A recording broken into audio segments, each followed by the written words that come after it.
Hello friends, welcome to Srishti's kitchen. ಇವತ್ತಿನ recipe ಗೋಧಿ ಹಿಟ್ಟಿನ ಬಿಸ್ಕೆಟ್ಸ್. 1 ಕಪ್ ಗೋಧಿ ಹಿಟ್ಟಲ್ಲಿ ಸಖತ್ ಟೇಸ್ಟಿಯಾಗಿ ಬಿಸ್ಕೆಟ್ಸ್ನ ಹೇಗೆ ಮಾಡ್ಕೊಳ್ಳೋದು ಅಂತ ಈ ವಿಡಿಯೋದಲ್ಲಿ ನಾನು ನಿಮಗೆ ನೋಡಿಸ್ತಾ ಇದ್ದೀನಿ.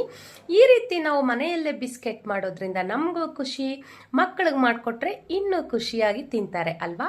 ಈ ಬಿಸ್ಕೆಟ್ನ ಆರಾಮಾಗಿ ನಾವು ಸ್ಟೋರ್ ಮಾಡಿ ಇಟ್ಕೋಬೋದು.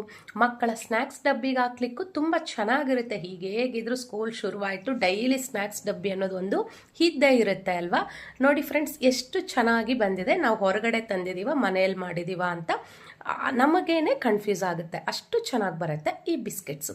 ಹಾಗಿದ್ರೆ ಇದರ ತಯಾರಿ ವಿಧಾನ ಏನು, ಇದಕ್ಕೆ ಬೇಕಾಗಿರೋ ಇಂಗ್ರೀಡಿಯೆಂಟ್ಸ್ ಏನು ಎಲ್ಲ ಈ ವಿಡಿಯೋದಲ್ಲಿ ನೋಡೋಣ. ವಿಡಿಯೋ ಸ್ಟಾರ್ಟಿಂಗ್ ಟು ಎಂಡಿಂಗ್ವರೆಗೂ ಸ್ಕಿಪ್ ಮಾಡ್ದಿರಾ ನೋಡಿ. ಫ್ರೆಂಡ್ಸ್, ಈ ರೆಸಿಪಿನ ಮಾಡಲಿಕ್ಕೆ ನಾನು ಎಲ್ಲ ಒಂದೇ ಸೈಜ್ ಬಟ್ಲುಗಳನ್ನ ತೊಗೊಂಡಿದ್ದೀನಿ. 1 ಕಪ್ಪಷ್ಟು ಗೋಧಿ ಹಿಟ್ಟು, 3/4 ಕಪ್ಪಷ್ಟು ಸಕ್ಕರೆ, 5 ಏಲಕ್ಕಿ, ಅರ್ಧ ಕಪ್ಪಷ್ಟು ಕಡಲೆ ಹಿಟ್ಟು, ಅರ್ಧ ಕಪ್ಪಷ್ಟು ಬೆಣ್ಣೆ, ಹಾಗೇನೆ 1/4 ಕಪ್ಪಷ್ಟು ರವೆ, ಬಾಂಬೆ ರವೆಯನ್ನು ತೊಗೊಂಡಿದ್ದೀನಿ. ಎಲ್ಲ ಸೇಮ್ ಕಪ್ಪನ್ನು ತೊಗೊಂಡಿರೋದ್ರಿಂದ ನಿಮಗೆ ಸುಲಭವಾಗಿ ಅರ್ಥ ಆಗುತ್ತೆ ಎಷ್ಟೆಷ್ಟು ಹಾಕ್ಕೋಬೇಕು ಅಂತ. ಅದಕ್ಕಾಗಿ ಈಗ ನಾವು ಸಕ್ಕರೆ ಮತ್ತು ಏಲಕ್ಕಿನ ಈ ರೀತಿ ಮಿಕ್ಸಿ ಜಾರ್ಗೆ ಸೇರಿಸ್ಕೊಂಡು ಚೆನ್ನಾಗಿ ಪೌಡ್ರ್ ಮಾಡ್ಕೊಳ್ಳೋಣ. ಇದು ಪೌಡ್ರ್ ಆಗಿದೆ ನೋಡಿ ಈ ರೀತಿಯಾಗಿ. ಈಗ ಇದನ್ನು ಒಂದು ಮಿಕ್ಸಿಂಗ್ ಬೌಲ್ಗೆ ಸೇರಿಸ್ಕೊಳ್ಳೋಣ. ನೀವು ಯಾವುದರಲ್ಲಿ ಹಿಟ್ಟನ್ನೆಲ್ಲ ರೆಡಿ ಮಾಡ್ಕೊಳ್ತೀರೋ ಆ ಬೌಲ್ಗೆ ತಗೊಂಡು ಸಕ್ಕರೆನ ಸೇರಿಸ್ಕೊಳ್ಳಿ ಮೊದಲಿಗೆ. ಈಗ ಸೆಕೆಂಡ್ ಸ್ಟೆಪ್, ಇದಕ್ಕೆ ನಾವು ಬೆಣ್ಣೆನ ಸೇರಿಸ್ಕೋಬೇಕು. ಬೆಣ್ಣೆ ಫ್ರಿಡ್ಜಿಂದ ತೆಗೆದಿಟ್ಟು ಒಂದು ಅರ್ಧ ಗಂಟೆ ಆದಮೇಲೆ ಯೂಸ್ ಮಾಡಿ, ಸ್ವಲ್ಪ ಸಾಫ್ಟ್ ಆಗುತ್ತೆ. ಅದಕ್ಕಾಗಿ ಈಗ ನಾವು ತಗೊಂಡಿರೋ ಬೆಣ್ಣೆನ ಎಲ್ಲ ಒಂದೇ ಸರಿ ಹಾಕ್ತಾ ಇಲ್ಲ, ನಾನು ವಿಡಿಯೋದಲ್ಲಿ ನೋಡಿಸ್ತಾ ಇದ್ದೀನಿ ನೀಟಾಗಿ. 2 ಸ್ಪೂನ್ ಹಾಕ್ಕೊಂಡಿದ್ದೀನಿ. ಈಗ ಇದನ್ನು ಚೆನ್ನಾಗಿ ಕಲಿಸ್ಕೊಳ್ಳೋಣ. ಕೈಯಿಂದನೇ ಕಲಿಸ್ಕೊಳ್ಳಿ, ಇದನ್ನೆಲ್ಲ ವಿಸ್ಕರ್ ಸಹಾಯದಿಂದ ಕಲಿಸ್ಲಿಕ್ಕೆ ಆಗಲ್ಲ, ಅದಕ್ಕೆಲ್ಲ ಅಂಟ್ಕೊಳ್ಳುತ್ತೆ. ಮೊದಲಿಗೆ ಈ ರೀತಿಯಾಗಿ ಚೆನ್ನಾಗಿ ಎಲ್ಲ ಕೈಯಿಂದನೇ ಕಲಿಸ್ಕೊಳ್ಳಿ. ಈಗ ಇನ್ನೂ 1 ಸ್ಪೂನ್ ಬೆಣ್ಣೆನ ಇದಕ್ಕೆ ಸೇರಿಸ್ಕೊಳ್ಳೋಣ. ಈ ರೀತಿ ಸ್ವಲ್ಪ ಸ್ವಲ್ಪನೇ ಹಾಕಿ ನಾವು ಕಲಿಸ್ಕೊಳ್ಳೋದ್ರಿಂದ ತುಂಬ ಚೆನ್ನಾಗಿ ಬರುತ್ತೆ. ಎಲ್ಲ ಒಂದೇ ಸರಿ ಹಾಕೋದಕ್ಕಿಂತ ಸ್ವಲ್ಪ ಸ್ವಲ್ಪ ಹಾಕ್ಕೊಂಡು ಕಲಿಸ್ಕೊಳ್ಳಿ. ಈಗ ಇದನ್ನೆಲ್ಲ ಸ್ವಲ್ಪ ಚೆನ್ನಾಗಿ ಕಲಿಸಿದ್ಮೇಲೆ ಈಗ ಸ್ವಲ್ಪ ಸಾಫ್ಟ್ ಆಗಿದೆ ಅಲ್ಲ, ಈಗ ಇದನ್ನು ವಿಸ್ಕರ್ ಸಹಾಯದಿಂದ ಇನ್ನೂ ಸ್ವಲ್ಪ ಚೆನ್ನಾಗಿ ಕಲಿಸ್ಕೊಳ್ಳೋಣ. ಈ ರೀತಿಯಾಗಿ ಮೊದಲಿಗೆ ಕೈಯಿಂದ ಕಲಿಸ್ಕೊಳ್ಳಿ, ನಂತರ ವಿಸ್ಕರ್ ಸಹಾಯದಿಂದ ಇದನ್ನು ಕಲಿಸಿ. ಈಗ ಇದಕ್ಕೆ ನಾವು ಗೋಧಿ ಹಿಟ್ಟನ್ನು ಸೇರಿಸ್ಕೋಬೇಕು.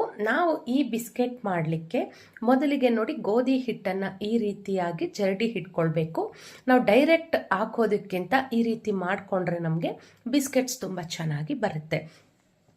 ಈಗ ಇದಕ್ಕೆ ನಾನು ಕಡಲೆ ಹಿಟ್ಟು, 1 ಕಪ್ಪಷ್ಟು ಗೋಧಿ ಹಿಟ್ಟು, ಅರ್ಧ ಕಪ್ಪಷ್ಟು ಕಡಲೆ ಹಿಟ್ಟನ್ನು ಅದನ್ನು ಸಹ ಜರಡಿ ಮಾಡ್ಕೊಳ್ತಾ ಇದ್ದೀನಿ.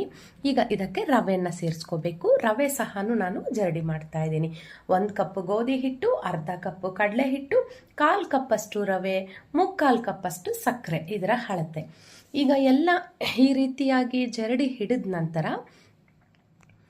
ಈಗ ಇದನ್ನು ನಾವು ಎಲ್ಲ ಕೈಯಿಂದ ಮಿಕ್ಸ್ ಮಾಡ್ಕೋಬೇಕು. ಅದಕ್ಕೂ ಮೊದಲು 1 ಚಿಟಿಕೆಯಷ್ಟು ಉಪ್ಪು, ಬರೀ ಒಂದು ಚಿಟಿಕೆಯಷ್ಟು ಉಪ್ಪು, 1 ಚಿಟಿಕೆಯಷ್ಟು ಅಡಿಗೆ ಸೋಡಾ ಇಷ್ಟ ಇಲ್ಲದೆ ಇರೋರು ಸ್ಕಿಪ್ ಮಾಡ್ಕೋಬೋದು.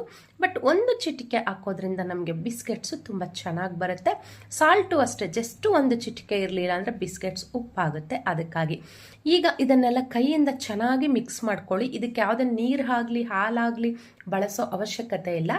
ಈಗ ನೋಡಿ 1 ಟೇಬಲ್ ಸ್ಪೂನ್ ಅಷ್ಟು ತುಪ್ಪನ ಸೇರಿಸ್ಕೊಳ್ತಾ ಇದ್ದೀನಿ. ಇದಕ್ಕೆ ನಿಮಗೇನಾದರೂ ಈ ರೀತಿಯಾಗಿ ಹಿಟ್ಟೇನಾದರೂ ಸ್ವಲ್ಪ ನೀರು ಅನಿಸಿದ್ರೆ ಅದಕ್ಕೆ ನೀವು ಗೋಧಿ ಹಿಟ್ಟನ್ನು ಸೇರಿಸ್ಕೋಬೋದು. ಅಥವಾ ಈ ರೀತಿಯಾಗಿ ನಮ್ಗೆ ಇನ್ನೂ ಕಲಿಸ್ಲಿಕ್ಕೆ ಹದ ಬರ್ತಾ ಇಲ್ಲ ಅಂದರೆ ಸ್ವಲ್ಪ ತುಪ್ಪ ಆಗಲಿ ಬೆಣ್ಣೆ ಆಗಲಿ ಸೇರಿಸ್ಕೋಬೋದು. ಈಗ ಬೆಣ್ಣೆ ಜಾಗದಲ್ಲಿ ಬರೀ ತುಪ್ಪನೇ ಹಾಕಿ ಮಾಡ್ಕೊಳ್ತೀವಿ ಅನ್ನೋರು ತುಪ್ಪನೂ ಹಾಕ್ಬೋದು, ಬೆಣ್ಣೆನೇ ಹಾಕಬೇಕು ಅನ್ನೋ ಅವಶ್ಯಕತೆ ಇಲ್ಲ. ಅಥವಾ ಅಡಿಗೆಗೆ ಯೂಸ್ ಮಾಡೋ ಎಣ್ಣೆಯಲ್ಲೂ ಈ ಬಿಸ್ಕೆಟ್ನ ಮಾಡ್ಬೋದು. ನಾನು ಬೆಣ್ಣೆಯಲ್ಲೇ ಮಾಡ್ತಾ ಇದ್ದೀನಿ. ನೋಡಿ ಎಷ್ಟು ಸಾಫ್ಟಾಗಿ ಕಲಿಸಿದ್ದೀವಿ, ಅಷ್ಟೇ ಸಾಫ್ಟಾಗಿ ಇರಬೇಕು ಬಿಸ್ಕೆಟ್ನ ಮಾಡಲಿಕ್ಕೆ. ಯಾವುದೇ ನೀರು ಹಾಕಿಲ್ಲ, ತುಪ್ಪ ಮತ್ತು ಬೆಣ್ಣೆಯಿಂದ ಕಲಸಿರೋ ಅಂಥ ಹಿಟ್ಟಿದು. ಈಗ ಒಂದು ಪ್ಲೇಟ್ಗೆ ನಾನಿಲ್ಲಿ ನೋಡಿ ಬಟರ್ ಪೇಪರ್ನ ಸೇರಿಸ್ಕೊಂಡಿದ್ದೀನಿ. ನೀವು ಯಾವ ಪ್ಲೇಟಲ್ಲಿ ಬಿಸ್ಕೆಟ್ ಇಡ್ತೀರೋ ಅದಕ್ಕೆ ಬಟರ್ ಪೇಪರ್ನ ಹಾಕಿಟ್ಕೊಳ್ಳಿ ಮೊದಲಿಗೆನೆ. ಈಗ ಬಿಸ್ಕೆಟ್ಗೆ ಇಲ್ಲಿ ನೋಡಿ ನೀವು ಜಾಮೂನ್ ಮಾಡ್ತಿರಲ್ಲ ಆ ಸೈಜಲ್ಲಿ ತಗೊಳ್ಳಿ. ನಿಮಗೆ ಬಿಸ್ಕೆಟ್ ಸ್ವಲ್ಪ ದೊಡ್ಡದು ಬೇಕಾದರೆ ಇನ್ನೂ ದೊಡ್ಡದಾಗೇ ತಗೊಳ್ಳಿ.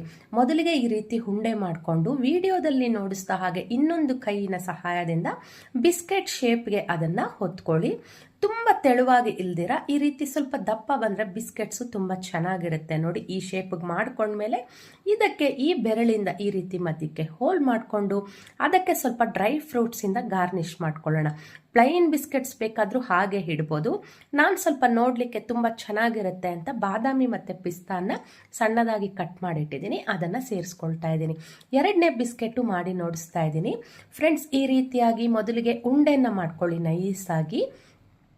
ನಂತರ ಅದನ್ನು ಇನ್ನೊಂದು ಕೈ ಸಹಾಯದಿಂದ ಈ ರೀತಿ ಬಿಸ್ಕೆಟ್ ಶೇಪಲ್ಲಿ ಒತ್ಕೊಂಡು ಸೆಂಟ್ರಿಗೆ ಇದನ್ನು ಒಂದು ಬೆರಳಿಂದ ಜಸ್ಟ್ ಚಿಕ್ಕದೊಂದು ಹೋಲ್ ಥರ ಮಾಡಿಕೊಂಡು ಮಧ್ಯದಲ್ಲಿ ರೆಡಿ ಮಾಡಿಟ್ಕೊಂಡಿರೋಂಥ ಡ್ರೈ ಫ್ರೂಟ್ಸ್ ಈ ರೀತಿಯಾಗಿ ನೋಡಿ ಗ್ಯಾಪ್ ಇರಬೇಕು ತಟ್ಟೆಯಲ್ಲಿ.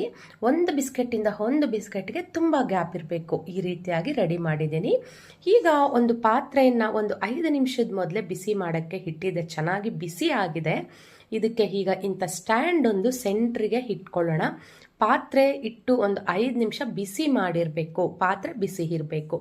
ಈಗ ಈ ತಟ್ಟೆಯನ್ನು ಸ್ಟ್ಯಾಂಡ್ ಸೆಂಟ್ರಲ್ಲಿ ಇಡೋಣ ಈ ರೀತಿಯಾಗಿ. ಈಗ ಇದನ್ನು ಕ್ಲೋಸ್ ಮಾಡಿ ಒಂದು 30ರಿಂದ 40 ನಿಮಿಷಗಳ ಕಾಲ ಸ್ಟವ್ ಲೋ ಫ್ಲೇಮಲ್ಲಿ ಇಟ್ಕೋಬೇಕಾಗತ್ತೆ ಈ ಬಿಸ್ಕೆಟ್ಸ್ನ ರೆಡಿ ಆಗೋದಕ್ಕೆ. ಈಗ 40 ಮಿನಿಟ್ಸ್ ಆಗಿದೆ. ನಾನಿಲ್ಲಿ ಓಪನ್ ಮಾಡ್ತಾ ಇದ್ದೀನಿ. ನನಗಂತೂ ಇಲ್ಲಿ ಘಮ ಘಮ ಅಂತ ಬಿಸ್ಕೆಟ್ಸ್ ಫ್ಲೇವರ್ ಕಿಚನ್ ತುಂಬ ತುಂಬಿಕೊಂಡಿದೆ. ಈಗ ನಾನು ಅದನ್ನು ಹೊರ ತೆಗೆದು ನೋಡಿಸ್ತಾ ಇದ್ದೀನಿ ಫ್ರೆಂಡ್ಸ್. ನಾನಿಲ್ಲಿ ಕರೆಕ್ಟಾಗಿ ಒಂದು 35 ಮಿನಿಟ್ಸ್ ಇಟ್ಟಿದ್ದೆ. ಇನ್ನೂ ಒಂದು 5 ಮಿನಿಟ್ಸ್ ಇಡ್ಬೋದು, ಇಲ್ಲಾಂದರೆ ಇಷ್ಟೇ ಆದರೂ ಸಾಕು ಅಂತ ತೆಗಿಬೋದು. ಈಗ ನಾನು ಅದನ್ನು ಹೊರ ತೆಗೆದೆ. ಈಗ ನಾನು ಉಳಿದಿರೋ ಅಂಥ ಹಿಟ್ಟನ್ನು ಇನ್ನೂ ಒಂದು ಸಣ್ಣ ಪ್ಲೇಟ್ಗೆ ಹಾಕಿ ಇನ್ನೊಂದು ಕಡೆನೂ ನಾನು ರೆಡಿ ಮಾಡೋಕ್ಕೆ ಇಟ್ಟಿದ್ದೀನಿ. ಯಾಕಂದರೆ ಇದು ಸಮಯ ತುಂಬ ತಗೊಳ್ಳುತ್ತೆ, 30ರಿಂದ 40 ನಿಮಿಷ. ಅದಕ್ಕಾಗಿ ಈಗ ನೋಡಿ ಫ್ರೆಂಡ್ಸ್, ಬಿಸ್ಕೆಟ್ನ ನೋಡಿಸ್ತಾ ಇದ್ದೀನಿ ಎಷ್ಟು ಚೆನ್ನಾಗಿ ಬಂದಿದೆ ಅಂತ ನೀವೇ ನೋಡಿ. ನಾನು ಹೇಳಿದಾಗೆ ಬಿಸ್ಕೆಟ್ ಫ್ಲಾಟ್ಗಿಂತ ಈ ರೀತಿ ನಾವು ಬಿಸ್ಕೆಟ್ ಮಾಡೋವಾಗ ಸ್ವಲ್ಪ ದಪ್ಪವಾಗಿ ಮಾಡಿಕೊಂಡ್ರೆ ಈ ಶೇಪಲ್ಲಿ ಬರುತ್ತೆ. ನಮಗೆ ತುಂಬ ಚೆನ್ನಾಗಿರುತ್ತೆ. ನೋಡ್ತಿದ್ದೀರಲ್ವ ಎಷ್ಟು ಚೆನ್ನಾಗಿ ಬಂದಿದೆ ಅಂತ. ಚೆನ್ನಾಗಿ ಬೆಂದಿದೆ. ಡ್ರೈ ಫ್ರೂಟ್ಸ್ ಬೇಡ ಅಂದರೆ ಪ್ಲೈನ್ ಬಿಸ್ಕೆಟ್ಸು ಮಾಡ್ಬೋದು. ನಾನಿಲ್ಲೊಂದು ಕಟ್ ಮಾಡಿ ನೋಡಿಸ್ತಾ ಇದ್ದೀನಿ ನೋಡಿ ಎಷ್ಟು ಚೆನ್ನಾಗಿ ಬಂದಿದೆ ಅಂತ. ಒಳ್ಳೆ ಫ್ಲೇವರ್ ಸಹನೂ ಇಲ್ಲಿ ಬರ್ತಾ ಇದೆ ಈ ಬಿಸ್ಕೆಟ್ಸ್ದು. ನಾವು ಹಾಕಿರೋ ಬೆಣ್ಣೆ ತುಪ್ಪ ಎಲ್ಲ ಒಳ್ಳೆ ಘಮ ಬರ್ತಾ ಇದೆ ಇಲ್ಲಿ ನೋಡಿ. ನನಗಂತೂ ಬಾಯಲ್ಲಿ ನೀರು ಬರ್ತಾ ಇದೆ. ನಾನು ಇದನ್ನು ಕಟ್ ಮಾಡಿ ಒಂದು ಪೀಸನ್ನು ತಿಂತೀನಿ, ಅಷ್ಟು ಚೆನ್ನಾಗಿ ಬಂದಿದೆ ಬಿಸ್ಕೆಟ್ಸು. ಗೋಧಿ ಹಿಟ್ಟು ರವೆ ಎಲ್ಲ ಬಳಸಿ ಮಾಡಿರೋದ್ರಿಂದ ನಮ್ಮ ಆರೋಗ್ಯಕ್ಕೂ ತುಂಬ ಒಳ್ಳೆಯದು.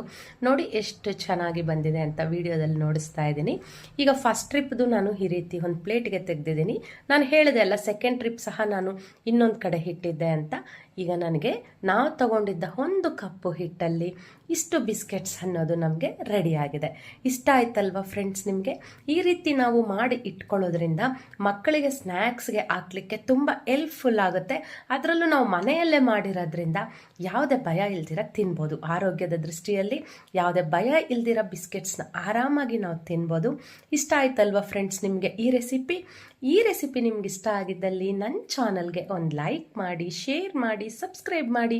ಮುಂದಿನ ವಿಡಿಯೋದಲ್ಲಿ ಭೇಟಿಯಾಗೋಣ. ಶುಭ ದಿನ ಫ್ರೆಂಡ್ಸ್.